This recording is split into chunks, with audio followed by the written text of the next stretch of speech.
Bienvenidos a este nuevo episodio del podcast en el cual voy a hablar sobre los libros que he terminado de leer esta semana y que estoy leyendo y que leeré. ¿Ustedes leen más de un libro por vez? Yo sí. No sé si es bueno. Una vez un psicólogo me dijo que no era bueno porque se sobrecargaba mi cerebro. Obviamente dejé de ir a ese psicólogo.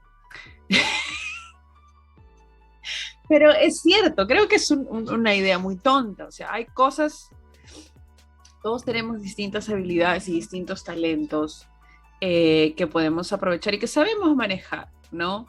Por ejemplo, yo no tengo ningún problema en leer y escuchar música en los audífonos al mismo tiempo.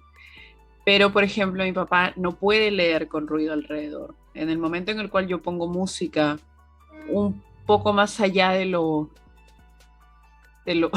un poco más allá de lo que les digo, tipo restaurante para poder conversar, mi papá simplemente no puede leer. Y esto le pasa a muchas personas, pero yo puedo hacerlo. Cuando voy en el bus, utilizo los audífonos, estoy leyendo y voy en el bus a donde sea. Y así termino los libros. No ralentiza mi proceso de lectura, no me distrae ni nada por el estilo. Me he acostumbrado a leer así y me gusta mucho. Eh, pero sé que hay personas que no pueden hacerlo. Sé que hay personas que no pueden leer más de un libro por vez y no hay ningún problema. En mi caso, ¿cómo fue que desarrollé? Hay dos preguntas que a veces me hacen respecto a mis hábitos de lectura. Primero, ¿cómo fue que hice para que me gustara leer? Es una constante en las mamás de mis alumnos. Cuando tengo alumnos menores de edad o en etapa escolar, la pregunta que las madres hacen al ver mis stories en redes sociales o mis publicaciones en Instagram, además de Miss, ¿usted baila twerk? Es cómo hice o cómo pueden hacer ellas para que a sus hijos también les guste leer. Y la respuesta, muy a mi pesar, es una repregunta. Es, ¿usted lee? A mí nadie me enseñó que debía leer. Mi mamá leía y mi papá leía más que nada cosas relacionadas a sus carreras. Mi papá no es mucho de leer novelas, ni poesía, ni nada por el estilo. Él era de leer. Tiene toda una biblioteca llena de libros de temas legales que no me gusta. Ojalá pudiera votar todo, pero son sus cosas, no puedo. En serio, son manuales de derecho, de cosas legales, que cuida mucho y mantiene con mucho cariño y que para él son ediciones especiales, pero que, por ejemplo, para mí no representan nada, no, son manuales para mí. Pero a mi papá le vacila y ese es su tipo de lectura. En cambio, mi mamá leía de todo. Leía sobre filosofía, leía sobre historia, leía sobre geografía, sobre geología, sobre ciencia, sobre muchas cosas. Entonces, al verla a ella leer y al verla emocionada al recibir libros, porque es una de las cosas que más recuerdo de mi mamá, emocionarse con los libros, que solamente lo había visto en una persona antes, un profesor mío en el colegio, en los últimos años de colegio, cuarto, quinto de secundaria, eh, Oscar Limache, quien ahora es un amigo mío al cual quiero muchísimo, nos leía los libros y nos leía poesía. Y lamentablemente no recuerdo todas las clases, no recuerdo cada cosa que decía, pero sí recuerdo en particular que una vez nos estaba leyendo algo de poesía y lo vimos soltar una lágrima y resopló y miró al cielo y dijo, qué hermoso, ¿no? Y nunca antes había visto a alguien emocionarse así, que no sea mi mamá. Mi mamá leía los libros y se emocionaba, los marcaba, anotaba, los releía, los compartía, nos comentaba lo que había visto. Entonces, yo suelo emocionarme mucho por las cosas. Las cosas para mí, las cosas que me gustan son importantes y ojalá pudiera ir por la calle corriendo compartiendo mi emoción con otras personas. Pero lamentablemente la emoción o expresar tus sentimientos no está de moda últimamente, no está bien visto. Así que cuando yo me emociono o lloro por un libro, giro alrededor, trato de buscar a alguien y sé que no hay alguien que va a recibir esto con la alegría como cuando yo lo recibía de mi mamá o de mi profesor, ¿no? Entonces decido grabar podcast, porque nadie va a escuchar, pero al menos va a quedar grabado y voy a poder sacarlo. Um, el libro que termina esta semana es un libro al que le ha pasado de todo. Es Love, Lucy, de Lucille Ball. Es una autobiografía con una historia maravillosa. Es la única autobiografía de Lucille Ball y me la trajo un amigo de Estados Unidos, Javier. Suele comprar mangas y libros en Estados Unidos porque al igual que yo, y aprecio mucho tener eso en común con mis amigos, es que hay ciertas cosas que me obligo a leer en su idioma original, porque quieres o no, chilles o no, patalees o no, hay varias cosas que se pierden en la traducción, y esto te lo dice una traductora. Hay muchas cosas que se pierden en la traducción. Por ejemplo, pero también hay cosas que son beneficiadas por la traducción. Hay cosas que se pierden en la traducción. Por ejemplo, muchos chistes y gags de Los Simpson, principalmente los innuendos sexuales, pasan a ser completamente borrados en español por un tema de ser una sociedad más conservadora, la hispanohablante. Pero también tenemos cosas muy interesantes que aparecen que no estaban en el tema del idioma original. Estoy poniendo como ejemplo los medios porque es el más cercano. Si se acuerdan de los Picapiedras, recuerdan a Pedro y a Pablo, pero no se llaman Pedro y Pablo, ¿no? Se llaman Fred and Barney. No, Fred es Pedro, Barney es Pablo. Y tienen un jefe que se llama el señor Rajuela. Tiene sentido, ¿no? Porque trabajan picando piedras, trabajan en una, uy, se me fue el nombre, trabajan en una cantera, trabajan en una cantera picando piedras. Todo es poético. Por lo tanto, tiene sentido que el jefe se llame el señor Rajuela, ¿no? Porque no suena que te raja las piedras, que raja las. No, tiene sentido. Y en inglés es Mr. Slate. No suena tan gracioso como el señor Rajuela. El señor Rajuela es lo máximo. Entonces, las traducciones tienen sus beneficios, pero también tienen sus trampas. Traducir es un arte, ¿ok?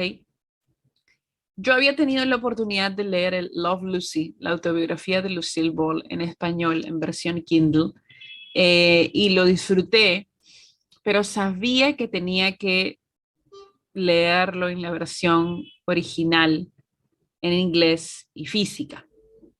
Y principalmente porque la versión Kindle no incluía las fotografías que este tiene.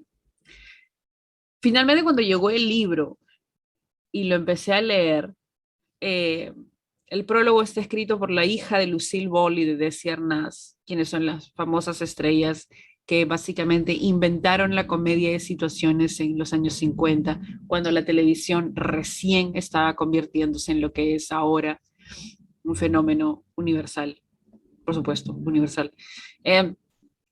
Eh, un rápido recordaris. Lucille Ball es la madre de la comedia televisiva. Ella viene del vaudeville, del espectáculo de teatro, tipo Los Tres Chiflados, tipo Los Hermanos Mark, tipo mismo Fred Astaire, que salió de vaudeville. Eh, Luego hace su paso a las películas de serie B con RKO, con MGM, y eventualmente llega a la radio. En la radio trabaja con radionovelas cómicas. Se da cuenta de que puede utilizar su cuerpo como instrumento cómico, su rostro que es muy expresivo, y decide iniciar el proceso de un piloto para hacer un programa que se llama Yo Amo a Lucy. Es un programa nunca antes visto. Es un programa que se graba gracias a Desi, al esposo de Lucy, quien se convirtió en director, productor, en todo, en este formato que ahora conocemos, que es frente a un público y con tres cámaras al mismo tiempo, y los laugh tracks o la risa grabada de muchos shows probablemente viene del programa Yo Amo a Lucy. Se convirtió en un boom, tenía millones de vistas alrededor del país, se grababa de una manera muy particular y hizo historia. Todos los gags y chistes y bromas físicas o pleitos o cuando vean algún tema de comedias de situación del que sea, siempre va a haber una referencia a algún chiste de Yo Amo a Lucy. Obviamente los chistes de Yo Amo a Lucy vienen del vodevil, vienen del teatro, pero el hecho de que Lucy los haya podido adaptar a televisión también es un logro muy grande y es muy interesante ver cómo esto eventualmente pues se convierte en lo que viene a ser las miles de series que intentan replicar y replicar y replicar la dinámica que había en algo tan, para nosotros ahora tan común como es un matrimonio interracial, ¿no? Lucy era una mujer de origen irlandés, americano, europeo, eh, y su esposo, Desi Arnaz, en la serie Desi Ricardo, era un hombre cubano con un muy fuerte acento que nunca lo perdió. Y para muchas personas esto era polémico. Hay mucha historia alrededor de la serie y soy muy fanática y soy muy entusiasta, porque no me gusta la palabra fanática. Soy muy entusiasta de Lucy, de Desi, de la serie, de Fred, de Ethel, de las historias. He visto la serie completa una y otra vez. He visto todos los biopics que hay, los documentales, porque me gusta mucho el personaje, la persona que es Lucille Ball. Entonces, cuando me enteré de la autobiografía, lo primero que hice fue buscarla en Kindle, leerla en español y decir, wow, qué genial. Sería maravilloso poder tenerlo en versión física y poder leerlo en inglés. Y por suerte este amigo que, fue que aprovechó para comprar como 50 mangas, porque acá son muy difíciles de encontrar. Esa es otra cosa. Aprecio de todo corazón que la oferta de mangas se haya extendido de las fotocopias que amamos y respetamos un poquito, a pesar de ser piratería, que siempre hemos comprado en arenales o en las tiendas otakus. Pero dentro de mi corazón quiero tratar de comprar la menor cantidad de piratería posible. O sea, tampoco es que es imposible, ¿no? O sea, tienes que apoyarlo. Y desde hace un buen tiempo solamente me concentro en comprar originales y más si es que son trabajos latinoamericanos o nacionales. Un momento tengo que mover al gato que se va a bajar el ratón de la computadora. Ahí está. Entonces, trato de comprar originales y obviamente los originales aquí en el Perú son algo costosos, pero cuando los compres en inglés, el precio baja. Por ejemplo, los libros en inglés que tengo, que luego voy a hablar de eso, eh, tengo una tienda, no, encontré una tienda que se llama La Bolsa del Librero, que es de un chico llamado Jimmy. Él está aquí en Villa El Salvador, tiene un grupo de WhatsApp en el cual nos pasa todo lo que le llega y él vende libros usados y algunos nuevos también. Y me encanta porque he podido encontrar libros en inglés de segunda mano, pero geniales. Hay ciertos guilty pleasures que yo también tengo a leer, ciertos placeres culposos, y entre ellos hay varios que les voy a nombrar ahorita. Y escuchen, cuando digo placeres culposos, quiero aclarar algo. Muchas personas se refieren a placeres culposos como si algo fuera malo, no exactamente, sino que te da vergüenza o que no es lo que normalmente consumirías. Respecto a libros y respecto a todo, todos consumimos basura de alguna manera. Voy a explicar esta teoría rápidamente. Eh, Siempre hay este esnovismo respecto a no, yo no veo este programa porque este programa es basura, no veo este programa porque este programa es una mierda, es basura, y yo lo veo y no veo estas películas porque son basura, por ejemplo. Eh, el que alguien vea esto es guerra lo hace automáticamente alguna especie de menos inteligente, no sé. O el hecho de que a alguien le guste Marvel lo hace menos inteligente, algo por el estilo, ¿no? A ti te puede gustar lo que demonios te dé la gana. Y eso no tiene absolutamente nada que ver eh, con la calidad de persona que seas. Hay gente que critica esto es guerra, pero que consume Keeping Up with the Kardashians, cuando son exactamente lo mismo, ¿no? Te están vendiendo un reality lleno de morbo, donde la moneda es la vida íntima de las personas que están allí, en su mayoría se trata de relaciones interpersonales en las cuales nosotros no tendríamos nada que ver. En el caso de los libros, hay ciertos libros que los snobs consideran que no se deberían leer o que son libros para las masas, que son los bestsellers. Me encantan los bestsellers, porque algo que puede convertirse en un fenómeno tiene que llamarte la atención definitivamente. Y entre esos bestsellers, les voy a comentar que tenía en la lista el Infamous de Joan Collins.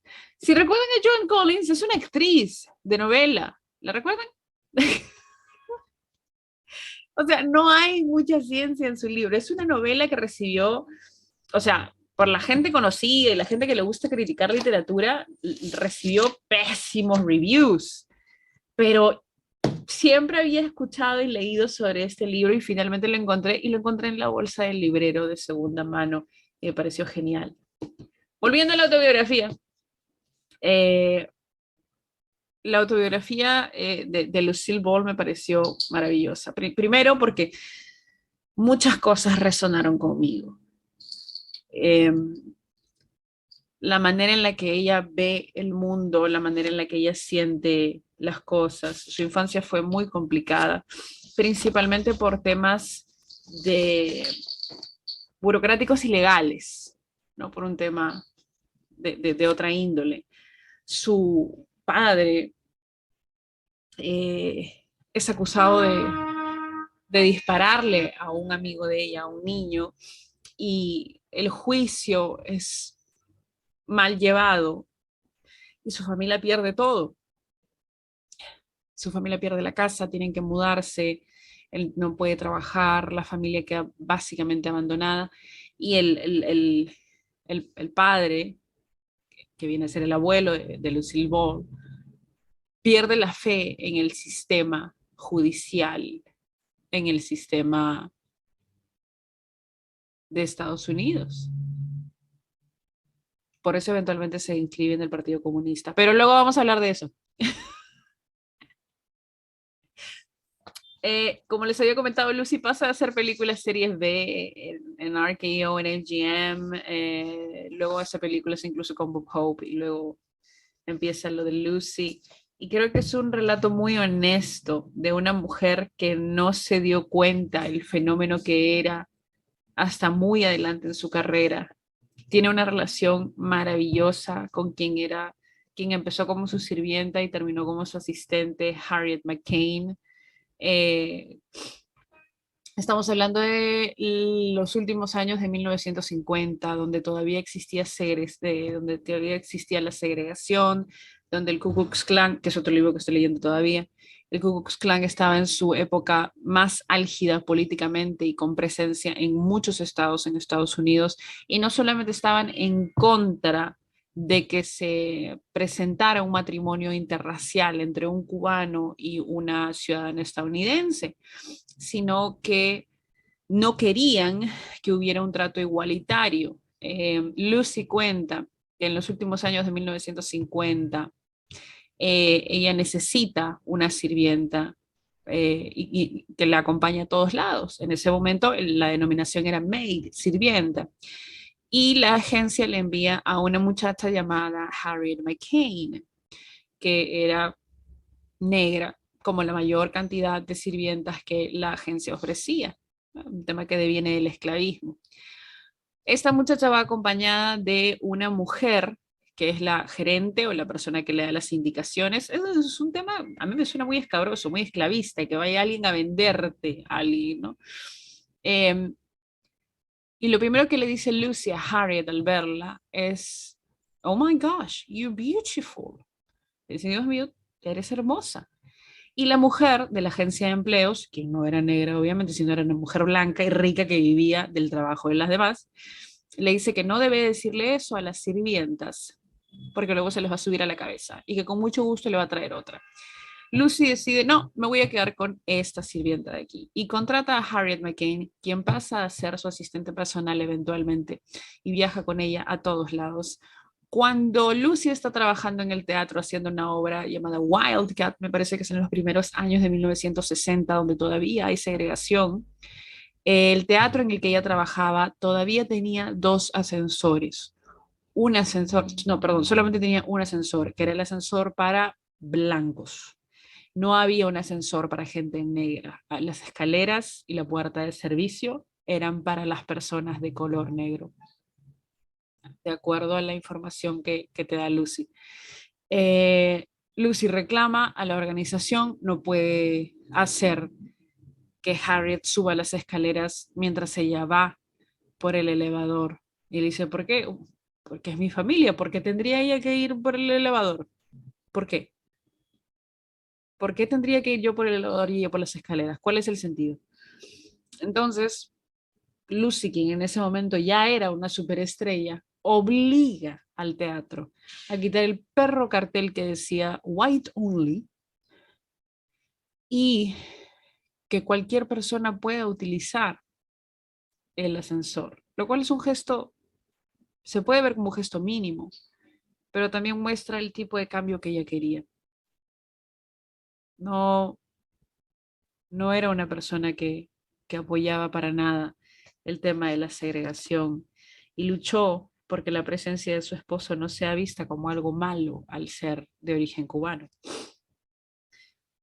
Eh, la autobiografía cubre hasta 1964, una vez que ella se divorcia de Desi, después de que termina I Love Lucy, después de que termina comprando Desilu Productions de Desi para que él pueda retirarse y ella pueda trabajar. Y ella vuelve a casarse con un productor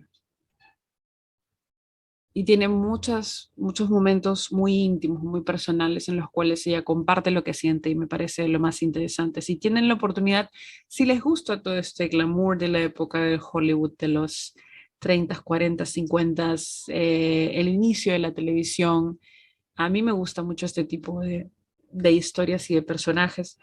La autobiografía fue realmente muy bonita y muy honesta. Ojo, la autobiografía tiene una historia muy simpática porque nunca fue publicada por Lucy, sino que fue encontrada por su hija, Lucille, um, Lucy Arnaz o Lucille Arnaz, que es la hija de Lucille Ball y de Desiree Arnaz, quien también es cantante, actriz en Broadway y heredó el mismo talento que sus increíblemente talentosos padres. Publica en el 96, 1996, bajo el sello de Desilu Productions, la misma empresa que formaron sus padres, uniendo los nombres Desi y Lucille. Lucille Arnaz, la hija de Lucille Ball y Desi Arnaz, está moviendo las cosas de las casas de sus padres y encuentran una caja antigua con un folio con hojas amarillentas que decían Lucy. Y cuando empieza a revisarla se da cuenta que es una autobiografía. Estamos hablando de 1996, Lucy falleció en 1989. Ya han pasado muchos años en los cuales ellos empezaron a hacer todo este trabajo. Nadie sabía que la autobiografía existía, nadie lo había leído antes, porque Lucy se sintió muy consciente de lo que había escrito y muy, como que era algo muy íntimo. Me pareció extraordinario que los hijos tomaran la decisión de publicarlo porque es una mirada interna a la mente de una genio, porque a pesar de que Lucy no se consideraba inteligente y tenía medio este síndrome del impostor en el cual no se creía la estrella que era, es genial poder leerlo. Si les gusta todo lo que es la historia de las estrellas de Hollywood, el Hollywood de la época de oro y cosas así, o si les gusta Yo Amo a Lucy, o si simplemente quieren ver cómo era una mujer fuerte, una mujer poderosa en los 50 en un mundo completamente dominado por hombres, tienen que leer Love Lucy, la autobiografía de Lucille Ball. Ha sido un viaje maravilloso. Nos vemos en el siguiente episodio.